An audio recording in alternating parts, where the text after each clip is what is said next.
रुचि कहती हैं कि अपनी माँ से जाकर के पूछना कि तुम्हारे पिता कौन हैं।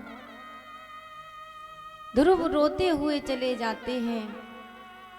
जब रोते हुए गए, वन में अपनी माँ के पास पहुंच जाते हैं।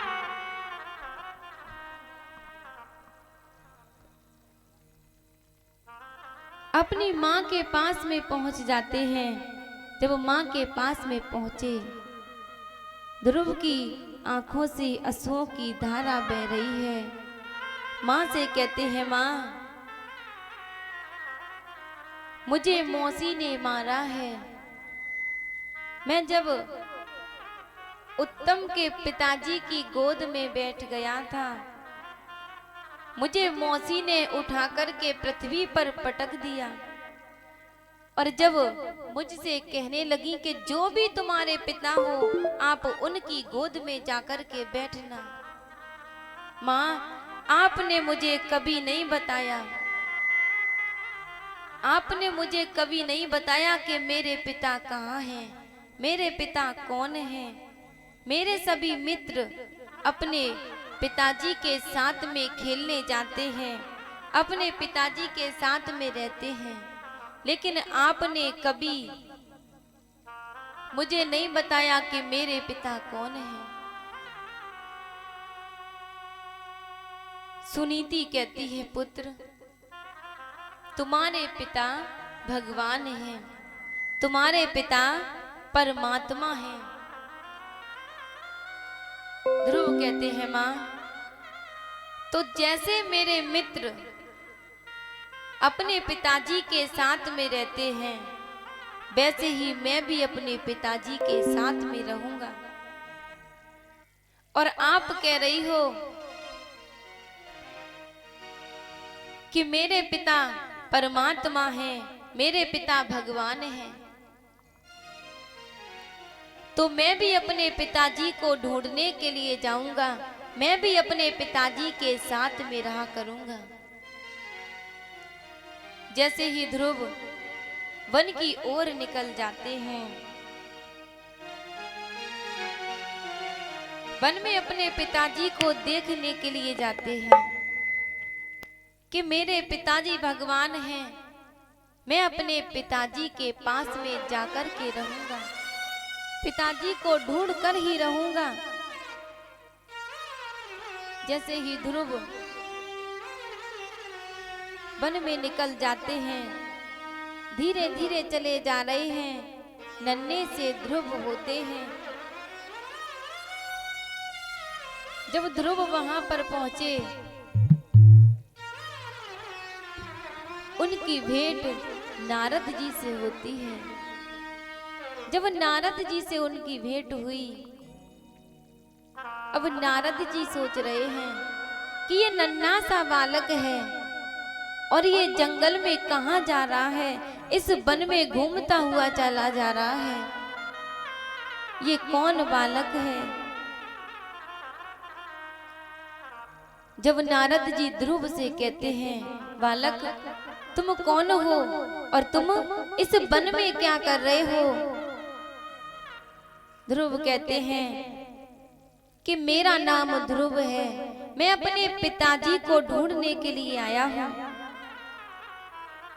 नारद जी कहते हैं कि आपके पिताजी कहीं वन में चले गए हैं कि नहीं, मेरी माँ ने मुझे बताया है कि मेरे पिता परमात्मा हैं, मैं उस परमात्मा को ढूंढने के लिए जा रहा हूं, अपने पिताजी को ढूंढने के लिए जा रहा हूं। नारद जी सोच रहे हैं कि नन्हा सा बालक है और जंगल में अकेले जा रहे हैं। ध्रुव को नारद जी डराते हैं, कहते हैं बालक इस वन में शेर रहते हैं, वो शेर तुम्हें खा जाएंगे। लेकिन ध्रुव डरते नहीं, नारद जी से कहते हैं कि मैं आज अपने पिताजी को ढूंढ कर ही जाऊंगा, अपने पिताजी के साथ में ही जाऊंगा। नारद जी फिर से कहते हैं, हे बालक तुम अभी नन्हे से हो, बहुत छोटे हो, तुम अपने गृह जाइए अपनी माँ के पास में, ऐसे अकेले इस वन में नहीं घूमा करते। लेकिन ध्रुव हट पकड़ जाते हैं कि आज तो मैं अपने पिताजी से मिलकर ही जाऊंगा। अब नारद जी सोच रहे हैं कि ये बालक ऐसे तो नहीं जाएगा, अब ये परमात्मा को ढूंढने ही आया है। परमात्मा किसी एक का पिता नहीं है, सारे जगत का पिता है। इस संसार में जितने भी सभी व्यक्ति हैं, सभी का पिता है। नारद जी कहते हैं कि बालक, तुम्हें तुम्हारे पिता एक ही रास्ते से मिलेंगे। तुम यहाँ पर खड़े होकर के अपने पिताजी की तपस्या कीजिए, भजन कीजिए, जब आपको आपके पिताजी मिलेंगे। ध्रुव खड़े हो जाते हैं, एक पांव पर ऊपर दोनों हाथों को कर लेते हैं और नारद जी कहते हैं कि बालक, तुम एक ही मंत्र का जाप करना, और जब तक तुम्हारे पिताजी तुम्हारे समीप तुम्हारे पास ना आ जाएं, जब तक उस मंत्र का जाप करना मत छोड़ना। नारद जी कहते हैं बालक, तुम इस मंत्र का जाप करना, ओम नमो भगवते वासुदेवाय नमः, ओम नमो भगवते वासुदेवाय नमः। इस मंत्र का जाप आप करोगे तो आपको आपके पिताजी अवश्य मिलेंगे। ध्रुव को काफी समय हो जाता है इस मंत्र का जाप करते करते। जैसे ही मंत्र का जाप कर रहे हैं ध्रुव, कुछ समय बाद परम पिता विष्णु भगवान साक्षात उनके समीप आ जाते हैं।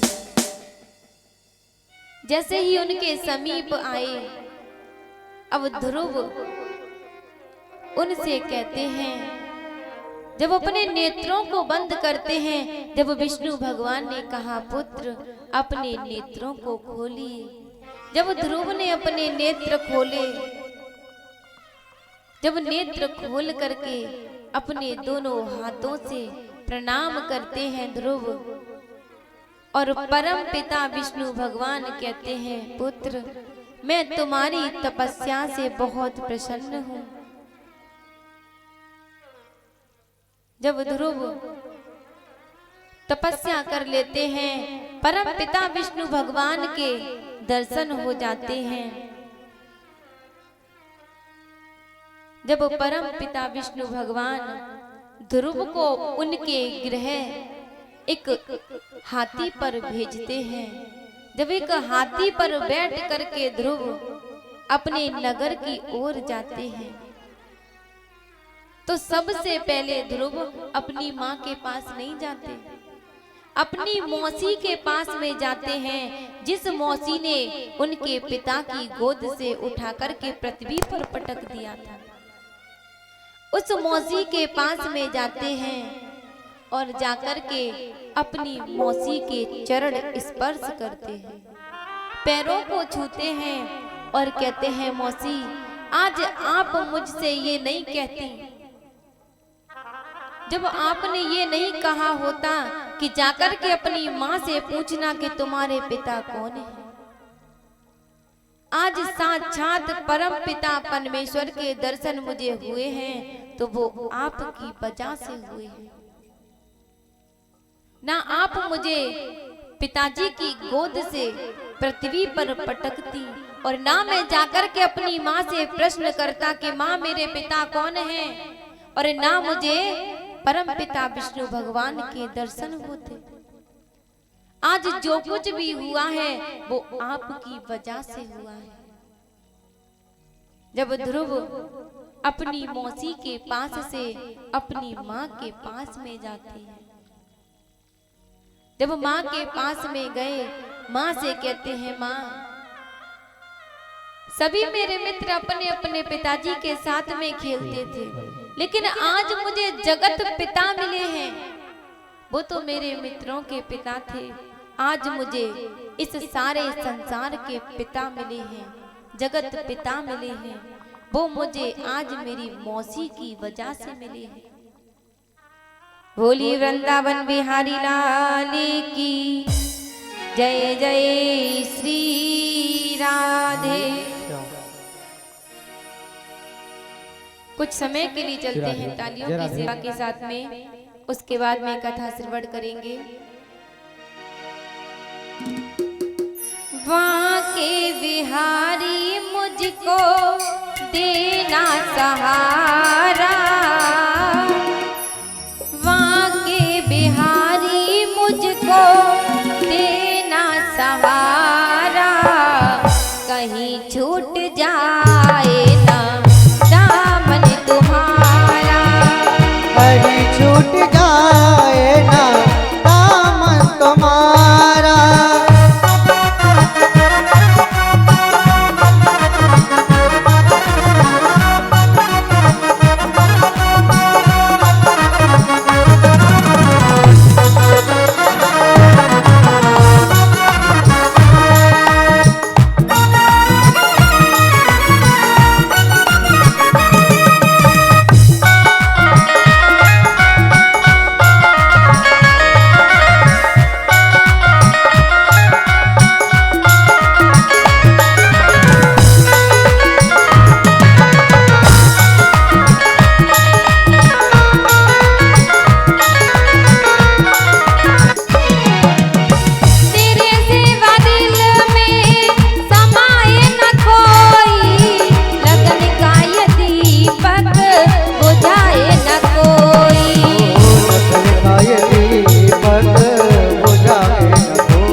कहीं छूट जाए ना दामन तुम्हारा, बाके बिहारी मुझको तेरा सहारा, बाके बिहारी मुझको तेरा सहारा, कहीं छूट जाए ना दामन तुम्हारा, कहीं छूट जाए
ना दामन तुम्हारा।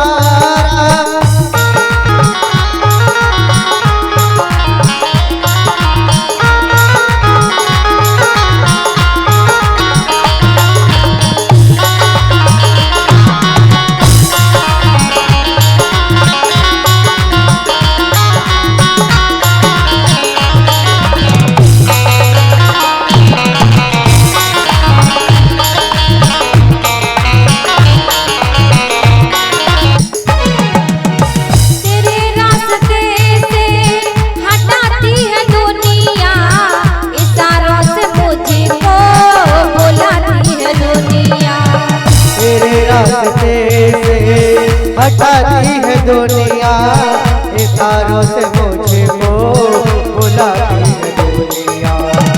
देखो न हरगिज़ में, देखो न हरगिज़ में दुनिया का इशारा, कहीं छूट जाए ना दामन तुम्हारा, कहीं छूट जाए ना दामन तुम्हारा। बांके बिहारी मुझको देना सहारा, बांके बिहारी मुझको देना सहारा। कहीं छूट जाए ना दामन तुम्हारा, कहीं छूट जाए ना दामन तुम्हारा।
बड़ी भूल की जो मैं दुनिया में आई, मूड भी खोया और प्याज भी गवाई। बड़ी भूल की जो मैं दुनिया में आई, मुझे भी कोई और जान भी खुआई।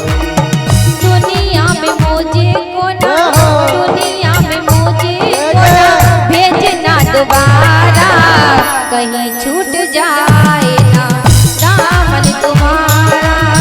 कहीं छूट जाए ना दामन तुम्हारा।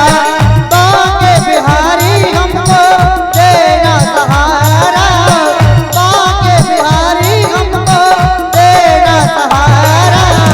कहीं छूट जाए ना दामन तुम्हारा, कहीं छूट जाए ना दामन तुम्हारा।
बांके बिहारी मुझको देना सहारा, बांके बिहारी हमको देना सहारा।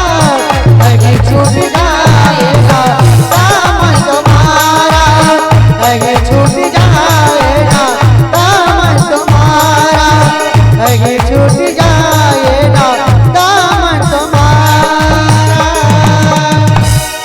बोलिए श्री वृंदावन में हरि लाल की जय।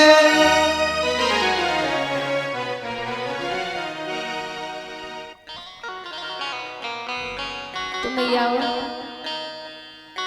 एक बेटा अपनी माँ से हर रोज कहा करता था कि माँ मैं तेरा कर्ज एक दिन चुका करके रहूंगा, तेरा कर्ज एक दिन चुका करके रहूंगा। जब वो माँ कुछ भी बोलती थी अपने लाला से, अपने बेटा से, तो बस उनका बेटा यही बात कहता था, माँ तूने मुझे जन्म दिया है, तूने पीड़ा सही है, तेरा कर्ज एक दिन में दे करके रहूंगा, चुका करके रहूंगा। माँ हंस करके बोली, लाला तू क्या मेरा कर्ज चुकाएगा? इस संसार का कोई भी बच्चा अपने माँ बाप का कर्ज नहीं चुका सकता। बेटा कहता है, माँ मुझे और किसी की तो नहीं पता, लेकिन मैं तुम्हारा कर्ज चुका करके रहूंगा। माँ मना कर देती है कि बेटा तू नहीं चुका पाएगा मेरा कर्ज। अरे माँ तुम ऐसी बातें करती हो, मैं क्या कुछ नहीं कर सकता, मैं आपका कर्ज चुका सकता हूं। लेकिन माँ बोली, नहीं बेटा तू मेरा कर्ज बिल्कुल नहीं चुका सकता। अब माँ कहती है, तू नहीं मान रहा, अगर तू नहीं मान रहा तो बस एक रात तू मेरे साथ सो ले, उसमें ही मेरा कर्ज चुक जाएगा। सिर्फ एक रात तू मेरे साथ सो ले तो ये समझ लूंगी कि तूने मेरा कर्ज चुका दिया।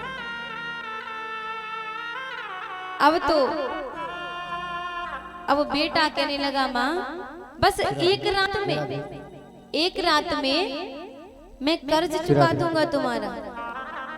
माँ कहती है, हाँ बेटा बस एक रात्रि तू मेरे साथ स्वयं कर ले, सो जा, फिर ना तू कभी कहेगा ना मैं तुझसे कभी कहूंगी, सिर्फ एक रात में कर्ज चुक जाएगा। अब बेटा सोचने लगा कि एक रात की तो बात है, बस अपनी माँ का कर्ज मैं एक रात में चुका दूंगा। अब वो तो कार्य से जल्दी आ गया, जहां कहीं भी वो कार्य करता था वहां से बहुत जल्दी आ गया। अब विचार कर रहा है कि एक रात्रि की बात है, एक रात्रि में तो मैं अपनी माँ का कर्ज चुका दूंगा। अब तो जैसे ही संध्या समय होता है, संध्या न रात न दिन, जब शाम हुई उनके बेटे ने बिस्तर कर दिया, चारपाई को बिछा दिया, उस पर बिस्तर डाल दिया कि माँ आकर के सो जाओ। अब तो माँ लेट जाती है और उनके बगल में अब वो बेटा कह रहा है कि माँ मैं कहां पर लेटूं? कि तू कहां पर लेटेगा, मेरे बगल में लेटेगा, जब तो कर्ज चुकेगा। अब जब बेटा अपनी माँ के बगल में लेट जाता है, माँ के बगल में लेटा और माँ को नींद नहीं आती, ना ही उस बेटे को नींद आती है। अब बेटा विचार कर रहा है कि अब मैं सो तो गया, लेकिन माँ का कर्ज कैसे चुकेगा। अब ना तो माँ को नींद आती है, ना ही बेटे को नींद आती है। उनका बेटा उनके साथ में सो गया। अब जैसे ही अर्धरात्रि होती है, आधी रात, अब माँ कहती है अपने बेटे से, बेटा मुझे जोरों की प्यास लगी है, तू मेरे लिए एक गिलास भर के जल ले आ।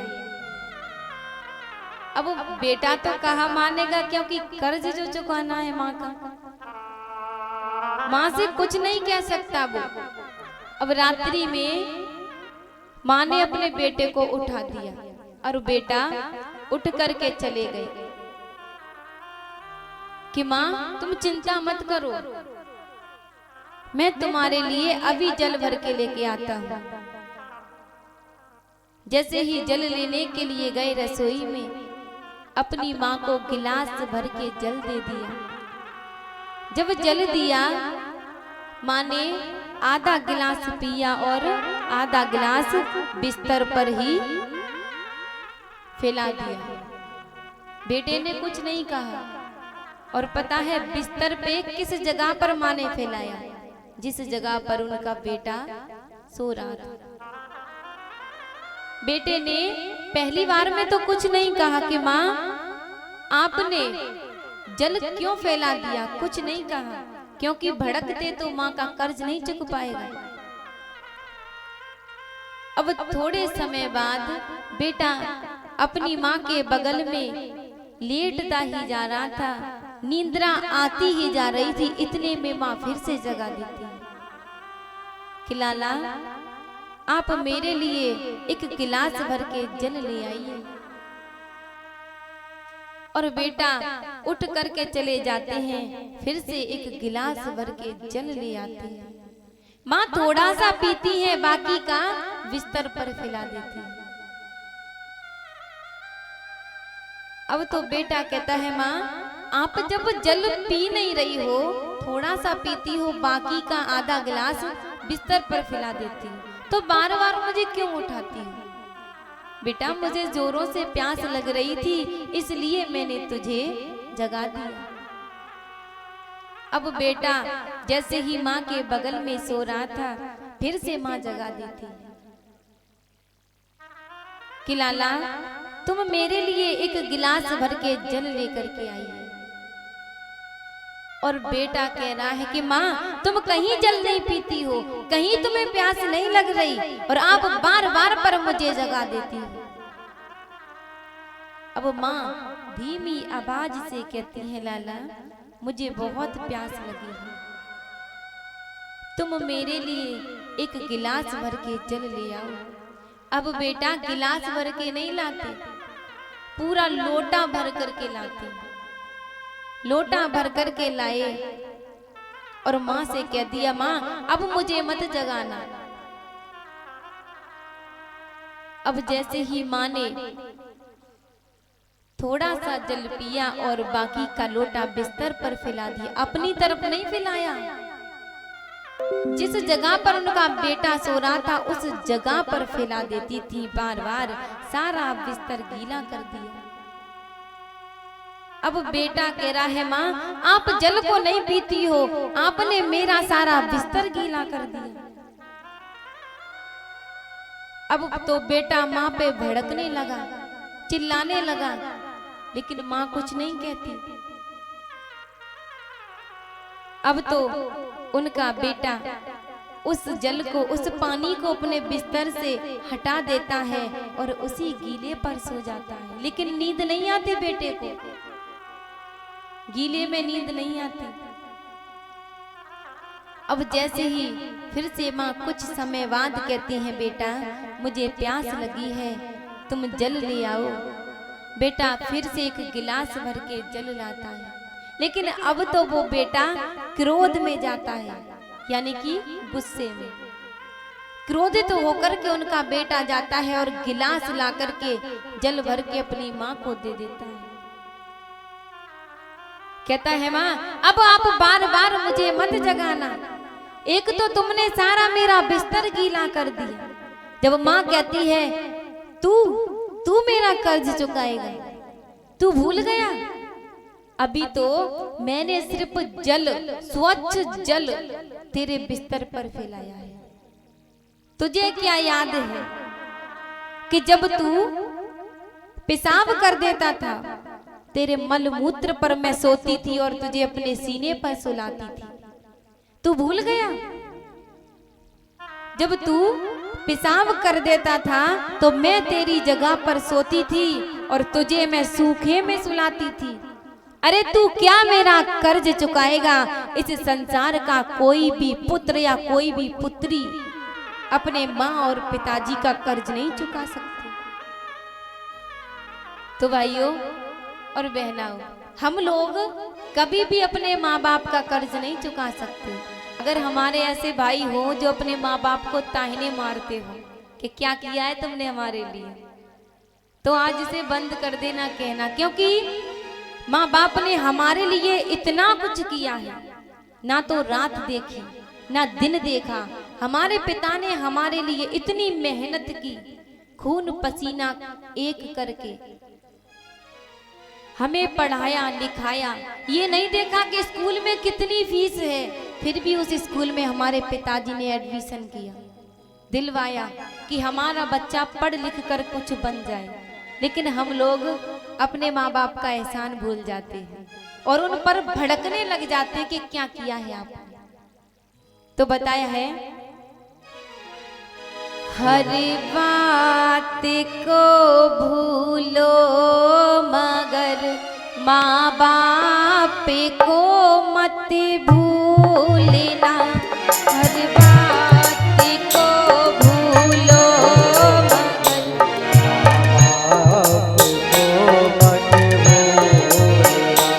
उपकार इनके लाखों हैं, इस बात को मत भूलना। उपकार इनके लाखों हैं, इस बात को मत भूलना।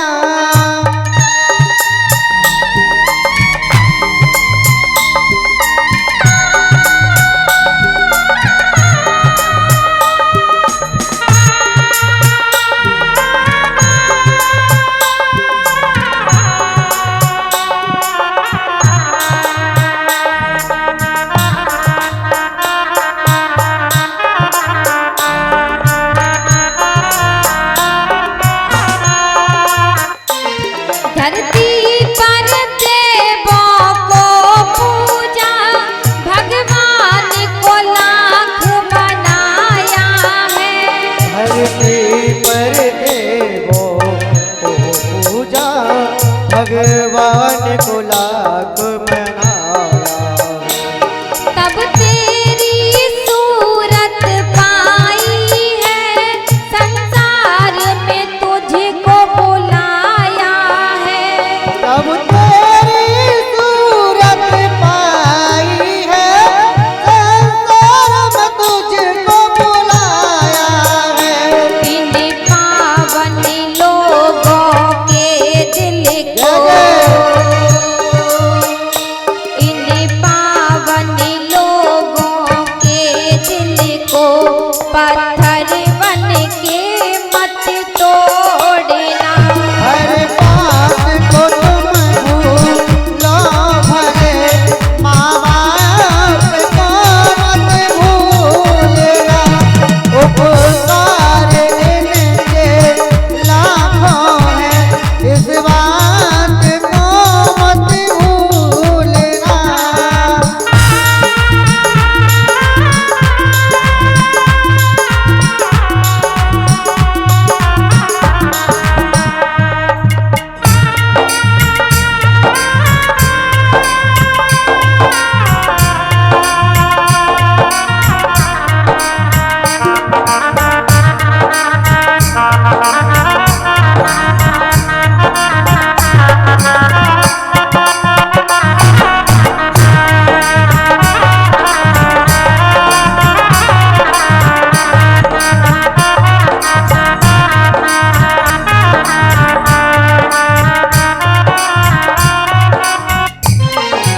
और पता है, जब घर में माँ खाना बनाती थी, अगर कभी भी रोटियां कम पड़ जाती थी तो माँ अपने हिस्से की रोटी हमको खिलाती थी और कहती थी, बेटा तू पेट भर के भोजन कर ले।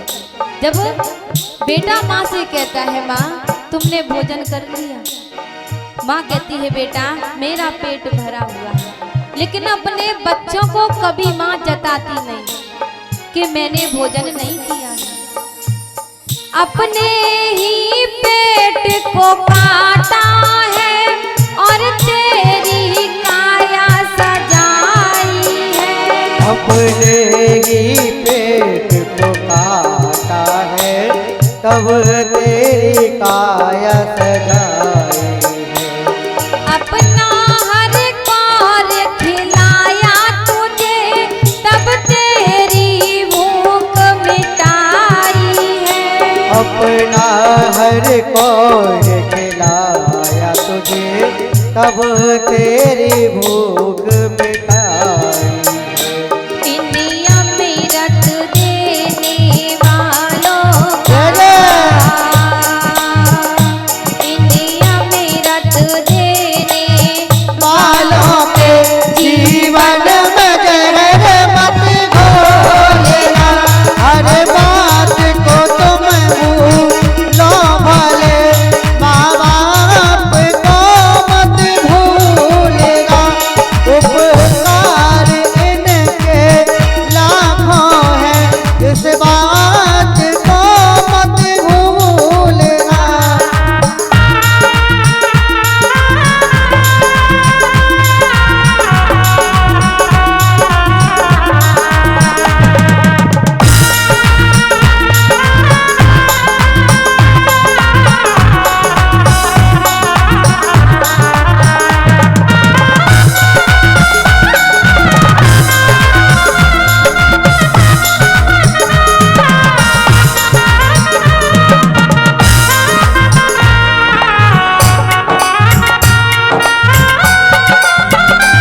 तूने मांगी है वो सब तूने ही पाया है।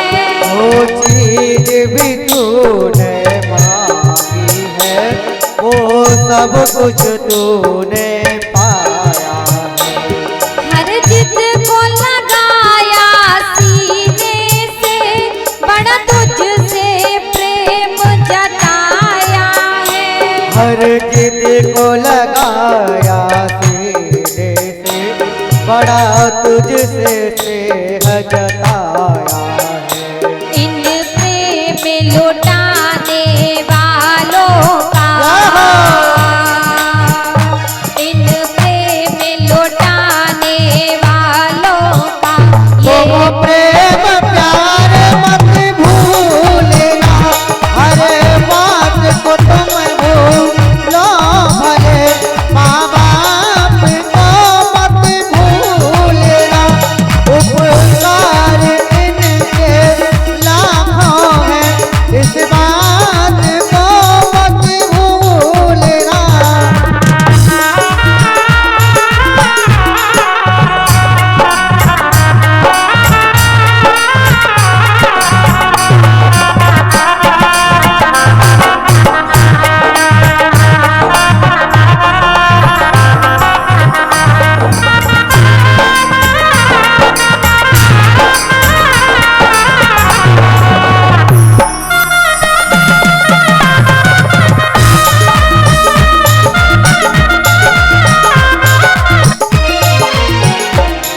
किले में सजा कर सोए हैं, सूखे में तुझे सुलाया है।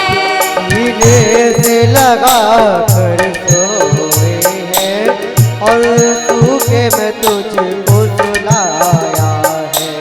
बाहों का बना करके झूला तुझे दिन और रात झुलाया है। बाहों का बना कर के झूला तुझे दिन और रात झुलाया है। इन निर्भर निष्ठन आँखों में, इन निर्भर निष्ठन आँखों में एक आंसू भी मत छोड़ना।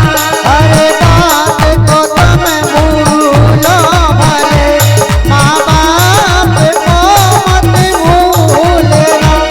उपकार इनके लाखों हैं इस बात को मत भूलना। उपकार इनके लाखों हैं इस बात को मत भूलना।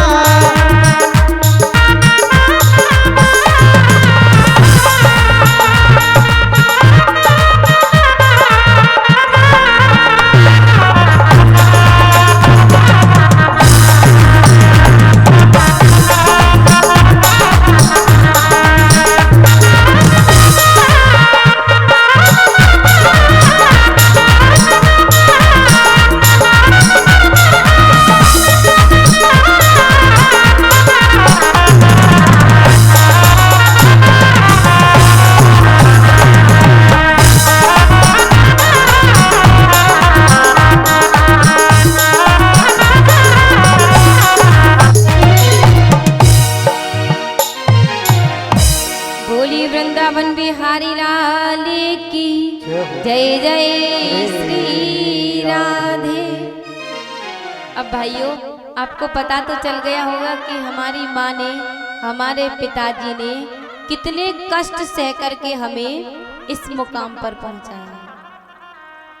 हम आज जो कुछ भी हैं सभी अपने माँ बाप की बदौलत है। माँ और पिताजी प्रेम निस्वार्थ करते हैं। निस्वार्थ मतलब कोई स्वार्थ नहीं होता इस जगह पर।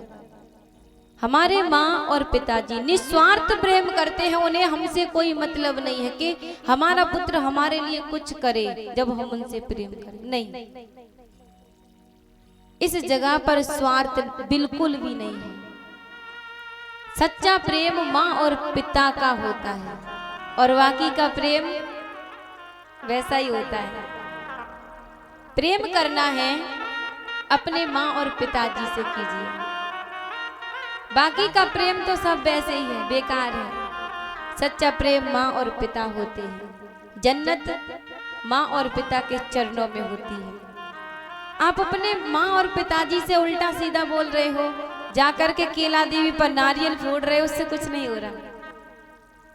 आप पर अपने माँ और पिताजी के लिए 2 रोटियां नहीं है और जाकर के वैष्णो देवी पर थाली परोस रहे हो। ले ले मैया सुन ले मेरी, नहीं सुनेंगी, बिल्कुल नहीं सुनेंगी माँ, क्योंकि आप पर जन्म देने वाली माँ की कदर नहीं हो रही और आप इतनी कोसों दूर जा रहे हो उस माँ को मनाने।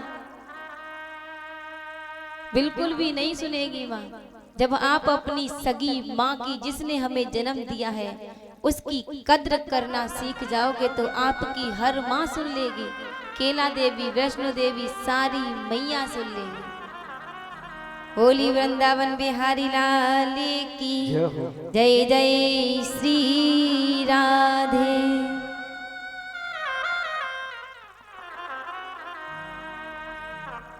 व्यास नंदन श्री सुखदेव जी महाराज कहते हैं कि हे राजन परीक्षित, उस समय की बात है जब सत्यवती मैया का विवाह जब शांतनु के साथ में हुआ था। याद होगा हमने कुछ दिन पहले बताया था, जब राजा शांतनु की मृत्यु हो गई थी और मैया सत्यवती बहुत उदास रहती थी। इतनी उदास रहती थी, ना तो उनको कुछ अच्छा लगता था, ना किसी से बातें करती थी। उनके पहले पुत्र थे भीष्म पितामह, भीष्म जो गंगा के पुत्र थे।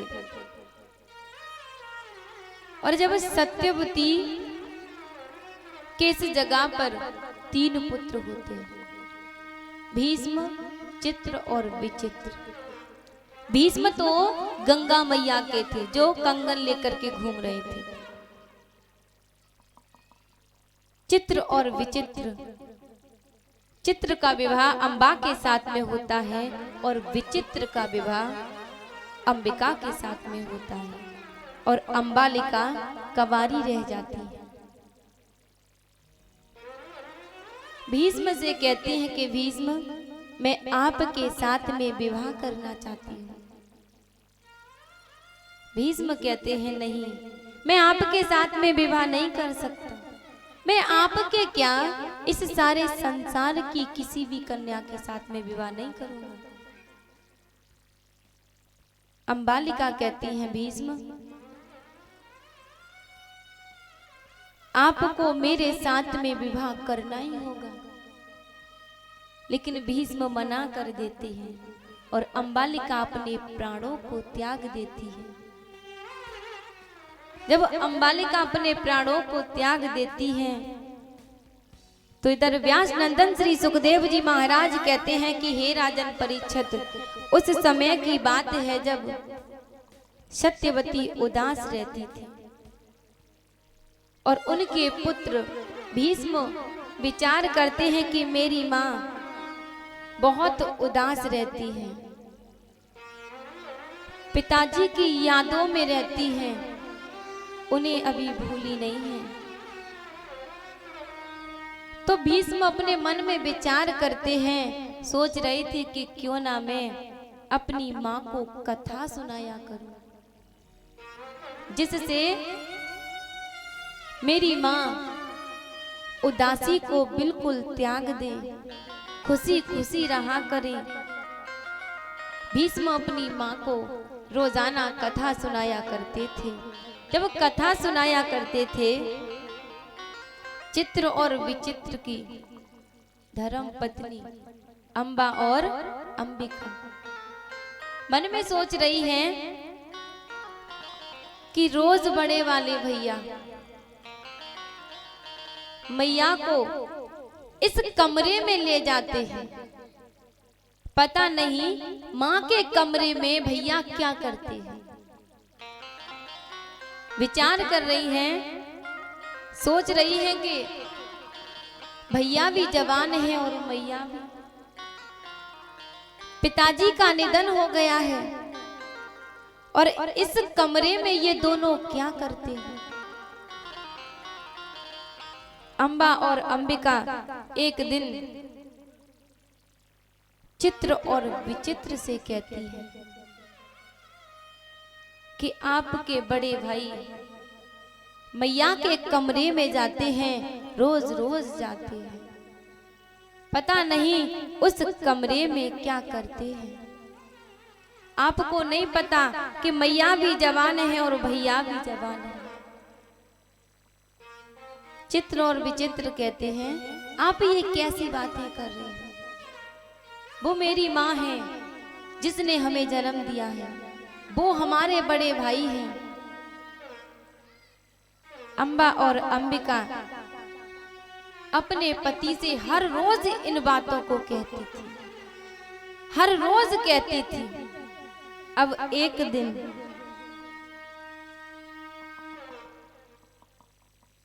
दिन चित्र और विचित्र दोनों सोच रहे हैं कि हमारी पत्नियां रोजाना हमसे हमारे भैया और मैया के बारे में इन बातों को कहती हैं। क्यों ना हम अब इनका शक दूर कर दें। ये जो बातें हमारे भैया और मैया के बारे में बना रही हैं। चित्र और विचित्र हल्के से दरवाजे को खोलकर जब देख रहे थे तो भीष्म अपनी मां सत्यवती को कथा सुना रहे थे। भीष्म पृथ्वी पर बैठे होते हैं और मां पलंग पर बैठी होती है। जब चित्र और विचित्र ने ये दृश्य देखा कि जब कथा सुनते सुनते मां सत्यवती गहरी निद्रा में सो जाती हैं और उनका हाथ पलंग से नीचे लटक जाता है। भीष्म ने सोचा कि मेरी मां को निद्रा आ गई है, गहरी नींद में सो गई है। अब मैं अपनी मां के इस हाथ को उठाकर के पलंग पर कैसे रखूं।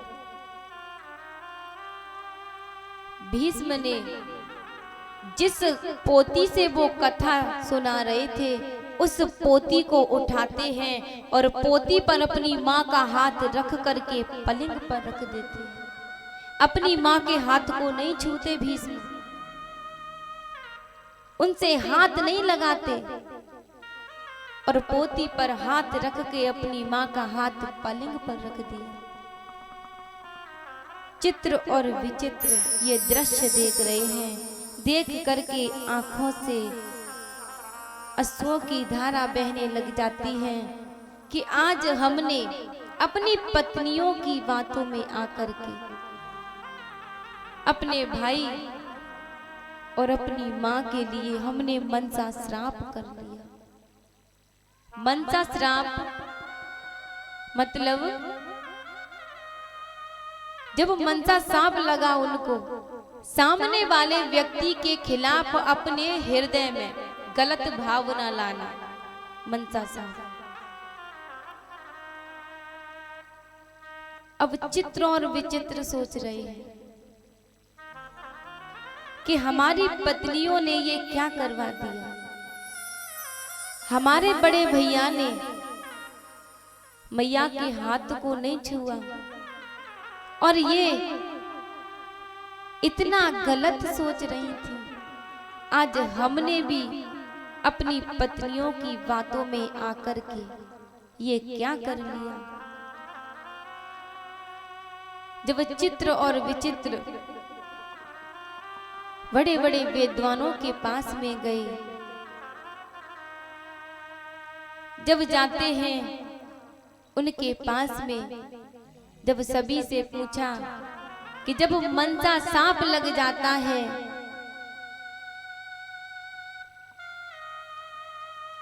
प्रीते सोनक चिते हाथो विचार च सर्व सिद्धांत निश्वतम संसार भयनाशनम। अब चित्र और विचित्र जाकर के कहते हैं कि हमने अपनी मैया और भैया के लिए मनसा सांप हमें लग गया है। जो हमने अपनी माँ के लिए सोचा है, भाई के लिए सोचा है, इस मनसा सांप से मुक्त होने के लिए क्या करना होगा? सभी बताते हैं कि आप इस मनसा सांप से जब ही मुक्त हो पाओगे,